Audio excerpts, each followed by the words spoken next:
ليوفينهم أعمالهم وهم لا يظلمون ويوم يعرض الذين كفروا على النار أذهبتم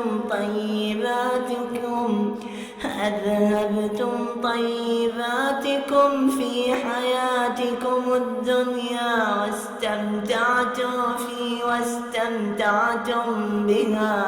واستمتعتم بها فاليوم تجزون عذاب الهون بما كنتم تستكبرون في الأرض بغير الحق وبما كنتم تفسقون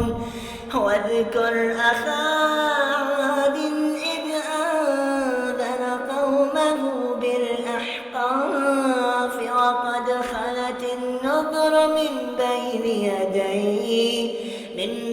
يديه ومن خلفه ألا تعبدوا إلا الله إني أخاف عليكم عذاب يوم عظيم قالوا أجئتنا لتأفكنا عن آلهتنا فأتنا بما تعدنا إن كنت من الصادقين قال إنما العلم عند الله وأبلغكم ما أرسلت به ولكني أراكم قوما تجهلون فلما رآه عارضا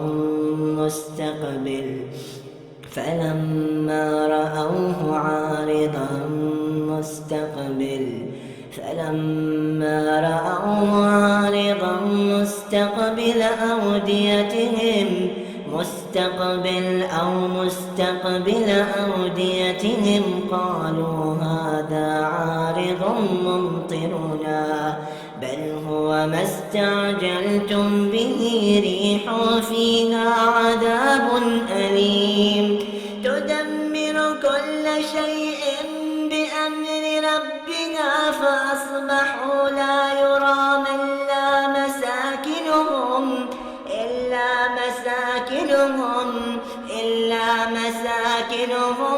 إلا مساكنهم كذلك نجزي القوم المجرمين ولقد مكناهم فيها في ماء مكناكم فيه وجعلنا لهم سمعا وأبصارا وأفئدة فما أغنى عنهم سمعهم ولا أبصارهم ولا أفئدتهم من شيء إذ كانوا يجحدون بآيات الله وحاق بهم ما كانوا به يستهزئون ولقد أهلكنا ما حولكم من القرى وصرفنا الآيات لعلهم يرجعون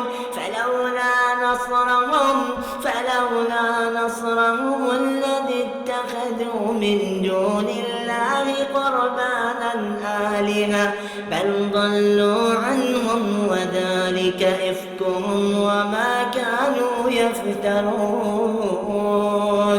وإذ صرفنا إليك نفرا من الجن يستمعون القرآن فلما حضروه قالوا أنصتوا فلما قضي ولوا إلى قومهم منذرين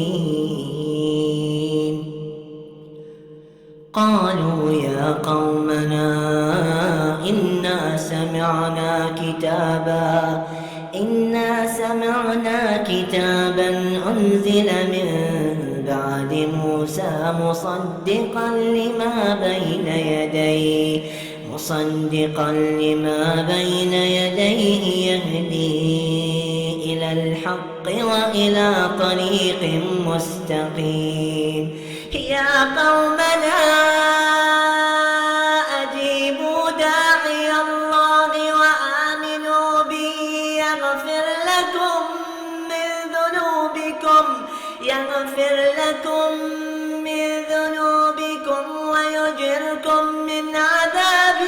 أليم ومن لا يجب داعي الله فليس بمعجز في الأرض وليس له من دونه أولياء أولئك في ضلال مبين أولم يروا أن الله الذي خلق السماوات والأرض ولم يعي بخلقهن بقادر